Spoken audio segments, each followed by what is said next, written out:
이런 말을 들어보셨을 것입니다. 좋은 일이 있으면 뭐가 있다고요?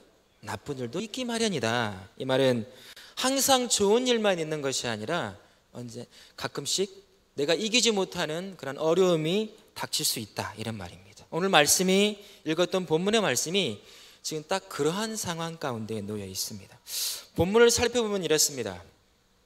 이스라엘 백성은 애굽에서 출발하여 이제 약속의 땅 가나안 땅을 향하여 가고 있습니다. 10번의 재앙을 경험하고, 그리고 낮에는 구름 기둥으로, 밤에는 불 기둥으로 지금 가나안 땅을 향해서 전진을 하고 있는 것이죠.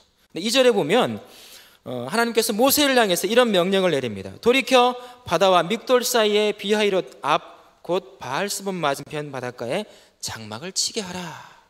가던 길을 멈추라, 이 얘기예요. 가던 길을 멈추고 내가 너희로 하여금 무언가 보여줄 것이 있다, 이렇게 말씀하고 있는 것이죠. 그래서 모세와 이스라엘 모든 백성이 그 말을 듣고 순종을 합니다. 그곳에 장막을 치기 시작하고 이제 하나님이 무엇을 행하실 것인지를 기다리고 있습니다. 하나님이 세우신 계획은 어떤 것입니까? 어떤 것이었죠? 1절부터 보시면 어떻게 나와 있습니까? 어떻게 나오지? 보세요. 5절, 4절, 5절 쭉 보십시오. 하나님께서 너희를 괴롭히던, 너희를 노예로 삼던 그 거대한 애굽, 그 애굽이 니들이 진치고 있는 그 자리에서 그들이 어떻게 존재하지 않는 그러한 무존재로 전락하고 마는지 니들 눈으로 똑똑히 볼 것이다. 내가 그 일을 행할 것이다, 이야기를 하고 있는 것입니다. 하지만 그 중간에 이제 그 계획 가운데 돌발적인 사건이 한번 발생을 하죠. 4절 보세요. 4절 보시면 내가 바로의 마음을 완악하게 한즉 바로가 그들의 뒤를 따르리니, 사실 하나님의 계획을 지금 모세에게 다 말하고 있어요. 내가 바로의 마음을 완악하게 할 것이고 네의 뒤를 따를 것이다. 그러나 결국 네들 앞에서 그들이 어떻게 죽고 마는지 보게 될 거야. 그리고 모세가 그 말을 그대로 이스라엘 백성들에게 말합니다. 그래서 순종해서 진을 치고 어떻게 이루어지는지 보려고 기다리고 있는 상태예요. 이게 지금 우리가 읽었던 본문의 상태입니다. 하지만 우리가 읽었던 본문 한번 또 역전이 일어나기 시작을 하죠. 저 멀리서 이스라엘 군대가 하얀 먼지를 일으키면서, 애굽 군대가 하얀 먼지를 일으키면서 이스라엘을 잡기 위해, 죽이기 위해 달려오고 있습니다. 그러자 이스라엘 백성들이 그들로 봤어요. 애굽 군대를 봤습니다. 어떻게 했나요? 11절 12절에 한번 보세요. 뭐라고 나와 있습니까? 모세를 향해서 이렇게 얘기해요. 모세를 향해서 애굽에 매장지가 없어서 우리로 하여금 이 광야에서 죽게 하십니까? 우리가 말하지 않았어요? 냅두라고. 나 그냥 노예로 살다가 죽겠어요. 냅둬요. 안 간다니까요. 결국 우리를 이 자리에서 죽게 만들려고 하는 겁니까? 차라리 노예로 살다가 그들이 주는 밥을 먹고 사는 게 더 낫겠습니다, 이런 얘기를 하고 있는 거예요. 여러분 생각해 보세요. 이스라엘 사람들 지금 어떤 상태에 있습니까? 애굽에서 10번의 놀라운 하나님의 재앙들, 애굽 사람들에겐 재앙이었지만 이스라엘 백성들에게는 어떤 걸로 다가왔습니까? 하나님의 살아계심, 하나님의 이적, 자신들을 구원하기 위한 이적들로 다가왔어요. 한 번도 아니고 두 번도 아니고 세 번도 아니고 3세판이면 대략 우연이겠지라고 얘기할 수 있을 것입니다만 10번이었어요. 그리고 14장 바로 전을 한번 보세요. 지금 진을 치기 이 시점까지 하나님이 어떻게 이 사람들을 이끌어 왔는지 보십시오. 낮에는 구름 기둥으로, 밤에는 불 기둥으로, 어떻게 해요? 앞서서. 무슨 말이겠습니까? 하나님의 역사를 현재 시점에서 경험해 오고 있는 사람들이에요. 이들의 입에서 이런 말이 나와서는 안 됩니다. 그렇죠? 여러분 지난주 우리 에스더서를 봤어요. 에스더서는 하나님의 역사의 전면으로 드러나지 않아요. 심지어 기록된 성경에도 하나님 여호와 이런 단어가 없을 정도였습니다. 마치 우연의 연속들이 이루어지는 것 같은 사건이었지만 그러나 그 안에는 하나님의 역사가 있었죠. 그런 사건, 그런 역사적 현장에서는 우연이다, 하나님이 없다라고 말할 수 있을 수도 있습니다. 그러나 지금 이 시점은 어쩌죠? 지금 만지고 느끼고 먹고 경험하고 있어요. 이 시점에 이스라엘 백성들이 모세를 향하여, 하나님을 향하여 한다는 말이, 애굽에 매장지가 없어서 우리를 이곳에 끌고 와서 여기서 매장시키려고 합니까? 우리가 뭐라고 했어요? 내버려 두라고 했잖아요. 안 간다고 했잖아요. 이 말을 하고 있는 거예요. 그러자 모세가 다시 한번 설득을 하죠. 앞에 했던 이야기를 다시 한번 상기시킵니다. 13, 14절 한번 보세요. 너희는 두려워하지 말고 가만히 있어서 여호와께서 오늘 너희를 위하여 행하시는 구원을 보라. 너희가 오늘 본 애굽 사람을 어떻게 한다고요? 영원히 다시 보지 아니하리라. 여호와께서 너희를 위하여 어떻게 하신다고요? 싸우시리니. 니네 보고 싸우라는 얘기가 아니야. 니네 보고 싸우라는 얘기가 아니라 지금 뭐 하라고 하고 있어요? 팔짱 끼고 애굽 사람들이, 그 거대한 애굽의 군대가 니들 앞에서 어떻게 죽어나가는지 그걸 보고 구경하라는 얘기예요. 응? 너희는, 그래서 이렇게 말하죠, 모세가. 너희는 뭐 하라고요? 가만히 있어. 그냥 가만히 있어서 보기만 해, 이 얘기를 하고 있는 겁니다. 오늘 이 말씀을 통해서 우리가 어떻게 하나님 앞에 감사해야 될지, 어느 상황에 감사해야 될지 그것을 보고 배우면 좋겠습니다. 여러분에게 한 가지 묻겠습니다. 진정한 감사는 무엇일까요? 어떻게 드릴 때 진정한 감사일까요? 우리 애들이 소위 말하는 스카이 대학을 들어가면 그게 감사의 조건인가요? 내 사업이 잘 돼서 1년에 10억씩 벌으면 그게 감사의 조건이 되나요? 승진이 1년에 한 번씩 올라가서 평사원이었다가 10년 되니까 사장이 되면 그게 감사의 조건인가요? 네, 그럴 수도 있어요. 하나님의 응답일 수 있으니까 말이죠. 그러나 진정한 감사는 그런 것과 상관없이, 내 개인의 감정과 상관없이, 내가 속한 상황과 상관없이, 그게 어떠한 상황이건, 그게 좋은 상황이건 최고의 열악한 상황이건 간에 그때 그리 아니하실지라도 하나님 감사합니다. 그게 진정한 감사 아니겠어요? 누가 뭘 주는데 감사하면 당연한 거예요. 그죠? 그러나 그렇지 않은 상황, 모든 걸 빼앗길 것 같은 그 상황 놓였을 때 하는 감사가 진정한 감사라 할 수 있을 것입니다. 그렇다면 이 진정한 감사의 조건은 무엇일까요? 우리 생각해 볼 수 있어야 합니다. 이 말씀을 묵상하면서 생각한 것은 내가 누구였는가를 기억하는 것. 난 누구였지? 내가 누구였지를 기억하는 것. 그게 가장 중요한 감사의 조건이 되는 것 같습니다. 오늘 이스라엘 백성들 한번 보십시오. 그들은 어떤 상태에 놓여 있었습니까? 노예 상태였어요. 그죠? 이 당시 노예는 어떤 사람들입니까? 이들에게 권리가 있었나요? 아무것도 없었어요. 그 권리를 주장할 수 있는 사람은 누굽니까? 노인의 주인이었어요.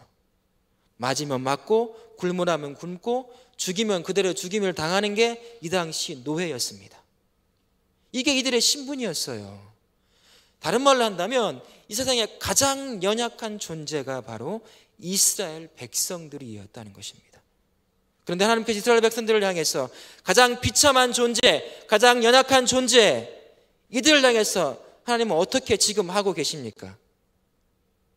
그들을 약속대로 구원하시죠. 구원하고 계시죠. 이들은 경험하고 계시죠. 경험하고 있죠. 이게 이들의 신분이에요. 이게 기억해야 할 것이 바로, 이스라엘 백성들이 기억해야 할 것이 바로 이것이었습니다. 이들은 가치 없는 인생이었습니다.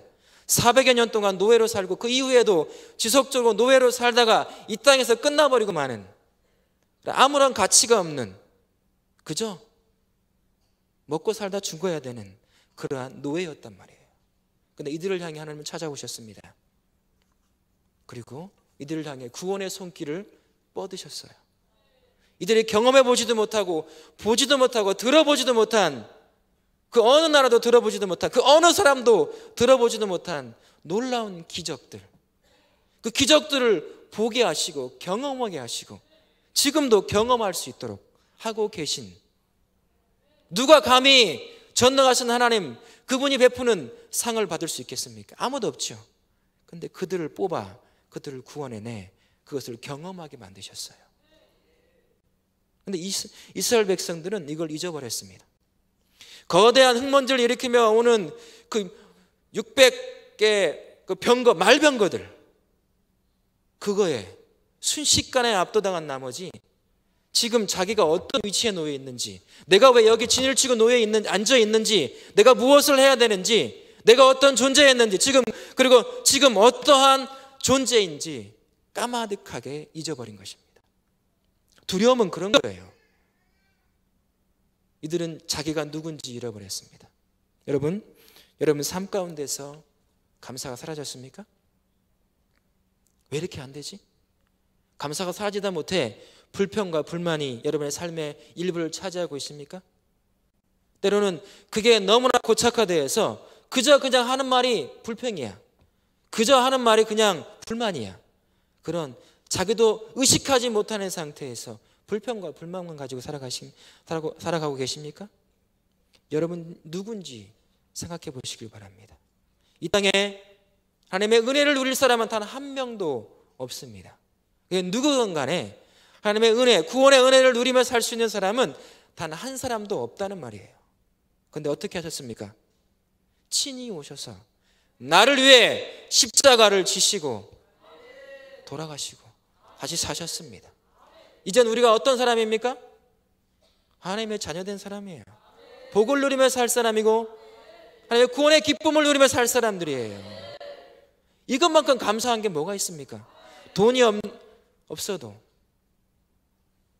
직장에 승진을 안 한다 할지라도 당장에 아들이 스카이대학 못 갔으면 어때요? 건강하게 살며 하나님을 향해서 애써 사는 모습을 산다면 그게 감사한 거죠. 왜 이렇게 입에서 불만이 많은지 모르겠어요. 왜 이렇게? 제가 깜짝 놀란 게 있어요. 5년 6개월 살다가 들어와서, 그때 5년 전에는 몰랐어요. 와서 아내랑 깜짝 놀란 게, 차를 타고 가면 놀란 게 있는데, 한국엔 망가진 차를 보기가 정말 힘들었어요. 망가진 차, 범퍼가 깨지고 옆유리가 깨져가지고 검은 테이프를 붙이고 다니는 차 하나도 못 봤어요. 전부 다 새 차인 거예요. 반짝반짝하고 아무리 오래됐어도 다 새 차처럼 보이는 거예요. 근데 그 미국에 한 5년 6개월 살 동안은 교회를 가던 마트를 가던 길거리에 망가진 차가 수두룩해요. 범퍼가 앞뒤 다 떨어져가지고 아무것도 없는데 몰고 다녀요. 이 번호판 붙일 데가 없으니까 끈으로 묶어갖고 흔들흔들 하면서 다녀요. 그런 차를 수없이 봐봤습니다. 길거리에 그냥 넘어있어 망가져가지고요.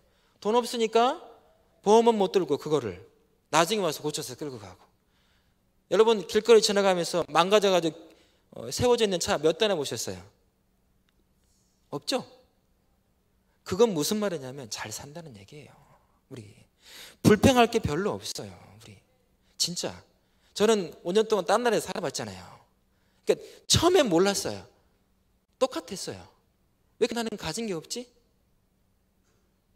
내가 예수 그리스도인 그 신분을 갖고 살아가면서도 불구하고 그것에 불평하며 불만하며 나도 저걸 가져야 할 텐데, 저 위치에 올라가야 할 텐데 못 올라가니까 불평이 나오는 거죠.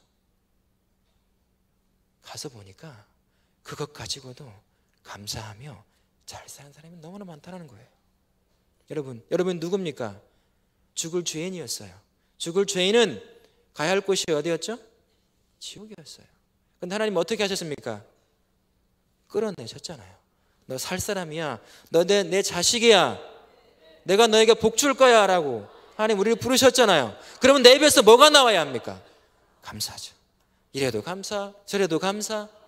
이스라엘 백성은 그걸 잊어버렸어요. 참 놀라운 건 지금 하나님의 역사를 직접 경험하고 있는 현재 시점이에요. 막 여기 앞에 불기둥이 서 있단 말이에요.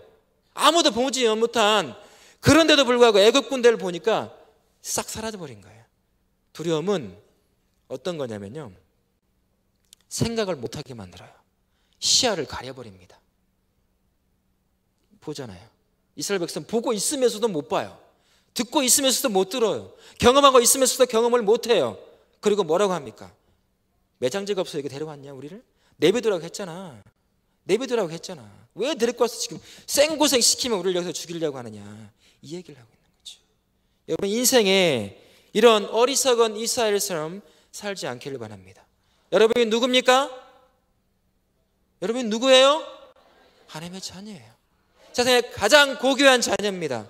내 모양이 어떻든, 내가 가진 게 어떻든, 내 사회적 위치가 어떻든 간에 가장 고귀한 존재라는 사실이에요. 아무것도 받을 것 없는 존재가 그 위치에 놓여 있는 거예요 지금. 그럼 감사가 나와야죠. 평생 감사하시며 사실 수 있기를 바랍니다. 삶 가운데 만나는 심히 어려운, 극복하기 힘든 것 누구나 다 만나요. 두렵습니다. 겁이 나요. 그죠? 어떻게 해야 될지 몰라요. 사면 초과인 상태가 있을 수 있습니다. 우리는 어쩔 수 없는 인간이기 때문에 말이죠. 근데 이때 빠지지 말아야 할 게 두려움에 압도당하지 않는 거예요. 두려움에 압도당하지 않는 겁니다. 우리 어쩔 수 없이 두려워합니다. 걱정합니다. 그죠? 공포를 느껴요. 걱정을 할 수밖에 없어요. 하지만 압도당하지는 말아야 돼요. 이스라엘 백성 보세요. 압도당한 나머지 반복적으로 얘기하지만 경험하고 있는 현 시점에 하나님을 부인하고 있는 것과 같은 행동을 하고 있잖아요. 우리 같으면 이해가 안 돼요. 지금 하나님의 역사를 경험하고 있어요. 지금 불기둥에 서 있고 구름기둥에 서 있고. 그런데 이렇게 불만을 터뜨릴 수 있을까라고 생각할 수 있겠지만 두려움은 그런 존재입니다. 그걸 막아버려요. 생각할 수 있는 여지를 없애버리는 것입니다. 여러분, 유튜브나 이런 영상을 보면 가끔 교통사고 나오는 장면이 나와요. 보시면 사람을 치려고 할 때 내가 보기엔 충분히 피할 수 있는 것 같아. 사람이 못 피해요. 왜 그럴까요? 몸이 굳어버려요. 두려움이 있으면 이 생각이 안 돼요. 영화 보면 주인공들은 잘 피하잖아요. 그죠? 잘 도망가요. 막. 아주. 근데 실제는 그렇지 않아요. 차가 온다. 몸이 굳어요. 어떻게 해야 할지 모르는 거예요. 지금 그 상황에. 너무 무서워가지고. 이게 두려움에 압도된 상태를 할 수 있어요. 이 생각 자체가 사라져버립니다. 하얘져 버리는 것이죠. 우리는 이런 두려움에 압도되지 말아야 해요. 마태복음 14장 27절 30절까지 말씀을 보면 예수님께서 물 위를 걷는 장면이 나와요. 그리고 배에 타고 있는 베드로가 나도 걷게 해주십시오 하니까 어떻게 하죠? 그래, 나와. 걸어요. 그때 어떤 일이 발생합니까? 베드로가 풍랑을 봐요. 예수님을 보다가 풍랑으로 눈이 돌려져요. 그때 어떤 것이 생겼죠? 두려움이 생겼어요. 그러자 어떤 일이 발생하죠? 퐁당, 꼬르륵인지 퐁당인지는 모르겠어요. 꼬르륵 빠졌을 것 같지는 않고 퐁당 빠졌을 것 같아요. 두려움이 그런 존재입니다. 보면 되잖아요. 눈만 돌리면 돼요. 근데 두려우니까 눈을 못 돌리는 거야. 예수님이 있는지를 못 보는 거예요. 생각이 안 나는 겁니다. 이게 두려움이에요. 우리 인생에 많은 풍랑들 만날 때 두려움이 생깁니다. 그죠? 걱정이 생겨요. 어떻게 해야 될까? 어떻게 해야 될까? 해결점이 보이지 않아요. 그때 거기에 압도돼서는 안 된다는 것입니다. 이스라엘은 압도되었습니다. 결국 한다는 말이 무덤 얘기를 하죠. 스스로 무덤. 그래서 결국 어떻게 됐습니까? 가나안 땅에 못 들어갔어. 자기들 말대로 광야에 묻혔어요. 전부 다. 딱 2명만 빼고. 누구죠? 그리고 새롭게 태어난 사람들 빼고. 지금 이 자리에 있는 사람들, 하나님의 역사를 그 이후, 그 이전에도 한 번도 경험해보지 못한 역사를 경험했던 그 사람들 다 그 자기들 말대로 광야에 조용히 묻혀 살고 있어요. 지금도. 참 슬픈 일이잖아요. 두려움이 압도되면 이렇습니다. 두려움에 압도되면 그거에 압도되지 말고 그 자리에서 무엇을 해야 되겠습니까? 하나님을 찾아야 돼요. 하나님, 원망이 아니라 어떻게 해야 합니까? 원망으로 나가는 것이 아니라 이 상황에 내가 무엇을 어떻게 해야 합니까? 하나님 도와주십시오. 살려주십시오 라고 얘기를 했어야 돼요.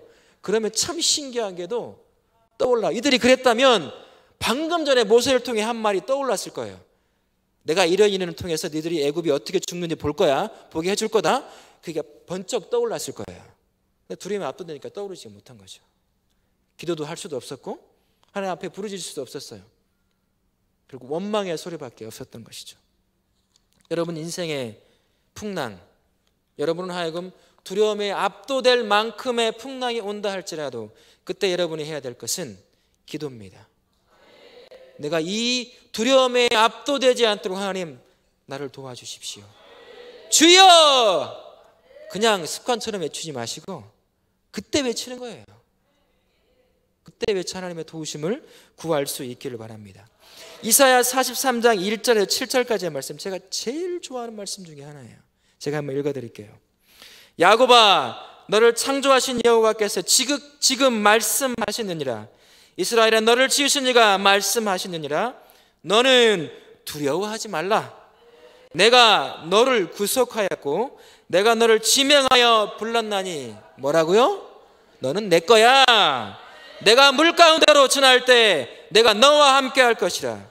강을 건널 때에 물이 너를 침몰하지 못할 것이며 내가 불 가운데로 지날 때 타지도 아니할 것이요 불꽃이 너를 사르지도 못하리니 대저 나는 여호와 내 하나님이요 저 하나님이 아니라 너의 하나님이요 라고 말하고 있는 겁니다. 이스라엘의 거룩한 이요 내 구원자임이라. 내가 애굽을 너의 속량물로 구스와 스바를 너를 대신하여 주었느니라. 내가 내 눈에 보배롭고 존귀하며 내가 너를 사랑하였은즉 내가 내 대신 사람들을 내어주며 백성들이 내 생명을 대신하느니 라고 하면서 뭐라고 끝맺는 줄 알아요? 두려워하지 마, 겁먹지 마, 거기에 압도되지 마 라고 얘기하고 있는 것입니다. 오늘 이 하나님이 우리의 하나님인 줄 믿습니까? 두렵습니까? 겁이 납니까?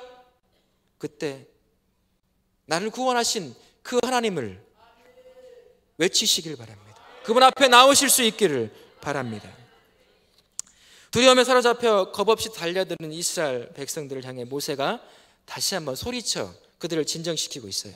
13, 14절을 한번 보세요. 뭐라고 나와 있습니까? 13, 14절 같이 한번 읽어볼까요? 모세가 백성에게 이르되 너희는 두려워하지 말고 가만히 서서 여호와께서 오늘 너희를 위하여 행하시는 구원을 보라. 너희가 오늘 본 애굽 사람을 영원히 다시 보지 아니하리라. 여호와께서 너희를 위하여 싸우시리니 너희는 가만히 있을지니라 라고 말씀합니다. 그들 향해서 정신없이 두려워 정신없이 떠들고 하나님을 원망하고 자신을 향해서 돌을 들려고 하는 그들을 향해 다시 한번 조금 전에 했던 그 이야기, 하나님의 계획을 다시 한번 조근조근 이야기하며 그들을 설득시키고 있습니다.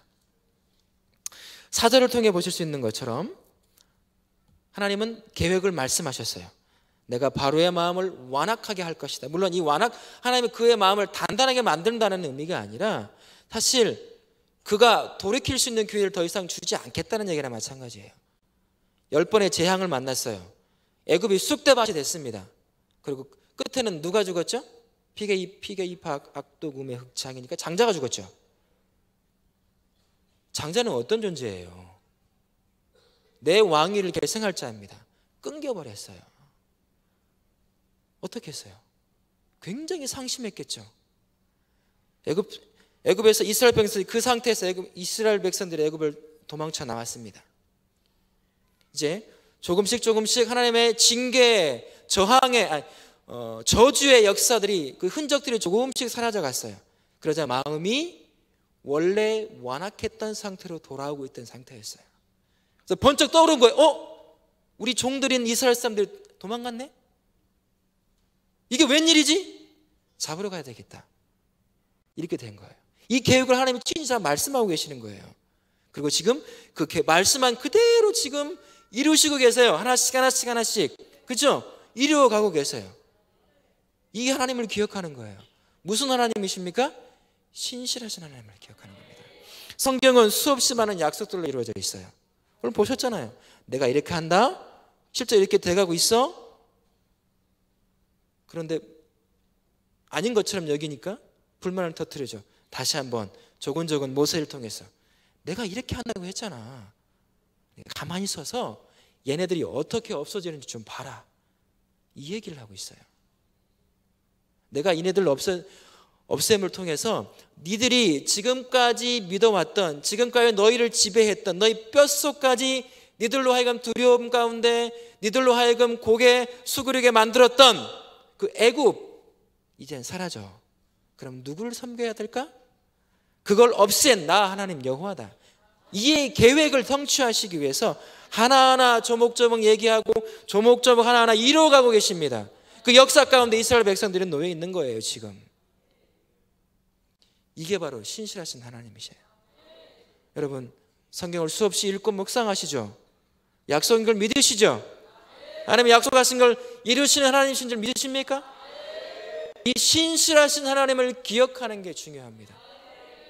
우리는 연약한 존재라 자꾸 잊어버려요. 까먹습니다. 망각의 존재예요. 참 좋은 건 정말 빨리 잊어버려요. 지난주에 김 집사가 나를 충본 건 정말 잘 기억해요. 1년이 지나 2년, 3년, 4년, 5년이 지나도 또 뒤뜰에서 앉아서 얘기할 때 김 집사 얘기 나오면 7년 전에 그 얘기했어. 이러고 있어요. 그 김 집사가 나를 향해서 기도했던 거 생각이 하나도 안 나. 나를 흉본 것만 생각나요. 참 우리는 그래요.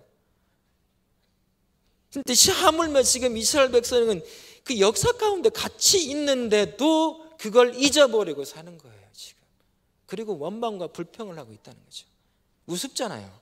나 같으면 안 그럴 것 같은데 그렇지 않아요. 우리도 에스더서에서 나온 것처럼 역사의 전면에 우리 눈에 보이게 지금 이 사람들처럼 그런 역사 가운데 놓여 있지 않는 것처럼 보일 뿐이지 여러분과 내가 호흡하고 있는 것 자체가 기적입니다. 의사들한테 물어보세요. 그리고 정신과 의사한테 물어보고 상담심리학자, 임상심리학자한테 물어보세요. 인간이 얼마나 연약한 존재인지 까딱 하나 잘못하면 정신병에 걸려요. 인생 송두리째 망가져버립니다. 어떻게 이걸 누가 이끌어가느냐? 아무도 몰라요. 아는 것처럼 하지만 여러 의견들을, 여러 이론들을 내놓지만 그냥 이론일 뿐이에요. 조금 맞는 이론. 그걸 붙잡고 있는 게 누구냐는 거죠. 그걸 붙잡고 이끌어가는 분이 누구라는 거예요. 납니까? 내가 내 생명 이끌어가고 있는 것처럼 보여요? 그렇지 않아요. 내가 살아 숨쉬고 움직이는 매 순간이 하나님의 역사인 줄 믿으시길 바랍니다. 그게 하나님이 나를 통해서 이 땅에서 이루시고자 하는 계획이 있기에 신실하게 내 삶에 역사하고 계시는 거예요.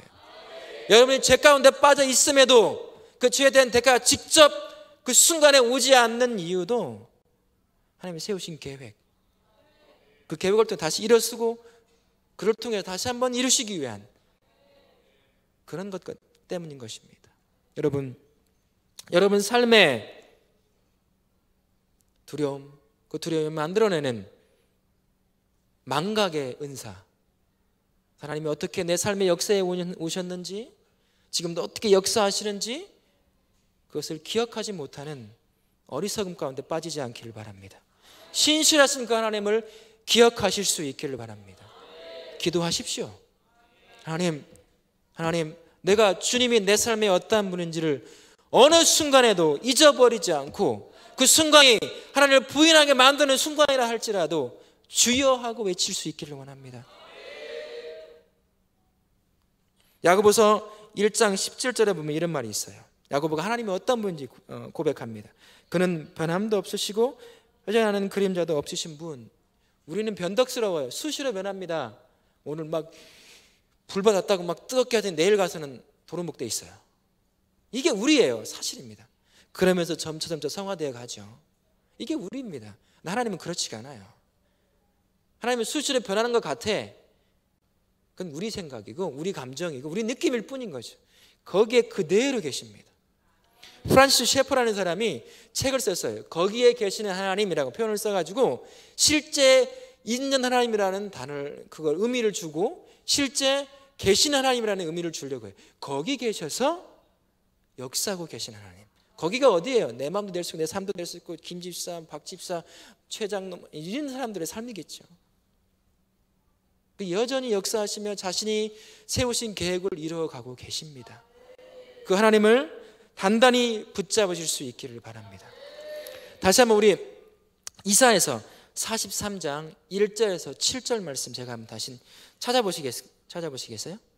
이사야서 43장 1절에서 7절. 상기하십시오.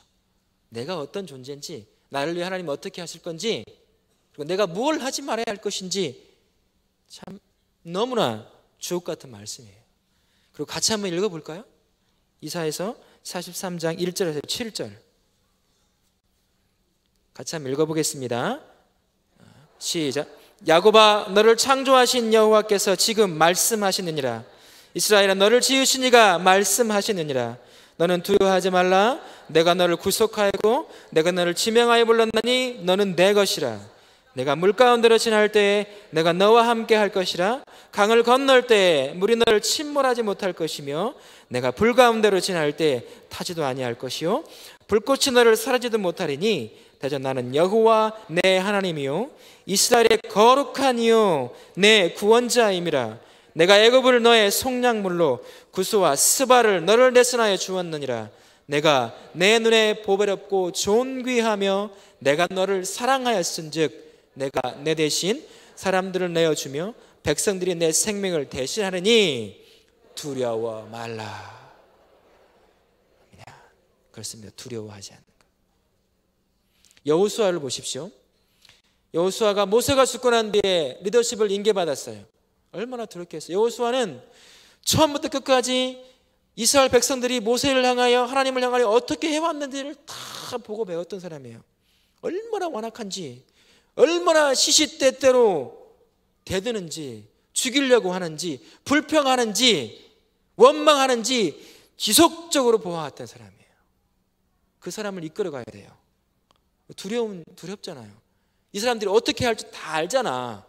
좀 있으면 불평을 하고 좀 있으면 나를 죽이려고 할 텐데 다 알아요. 그런 여호수아를 향해서 하나님이 처음부터 1장에 보면 뭐라고 말하는 줄 알아요? 두려워 마. 걱정하지 마. 너 담대하라. 왜? 내가 너와 함께 할 거니까. 이렇게 하나님이 그를 다스리세요. 이렇게 다스리십니다. 여호수아를. 두려워하는 것 정말 어쩔 수 없는 인간의 한계지만, 인간의 연약함이지만 그 두려움을 우린 이길 수 있어야 합니다. 왜요? 하나님이 함께 하시는 거니까. 그 하나님, 나를 구원하신, 쓰레기 같은 죄인인 나를 구원하신 그 하나님을 기억하실 수 있기를 바랍니다. 신실하신 그 하나님을 기억하실 수 있기를 바랍니다. 오늘 말씀했던 것처럼 두려워 말라. 두려움에 압도당하지 않는 그러한 사랑하는 성도님들 되실 수 있기를 바랍니다.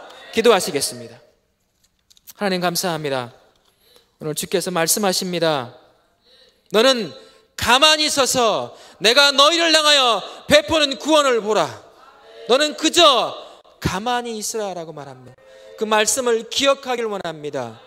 내 평생에 어느 위치에 있든 간에 이 말씀을 기억하며 담대히 두려움을 이겨나갈 수 있도록 하나님 인도하여 주시옵소서. 주님 은혜를 감사하며 예수님의 이름으로 기도합니다. 아멘.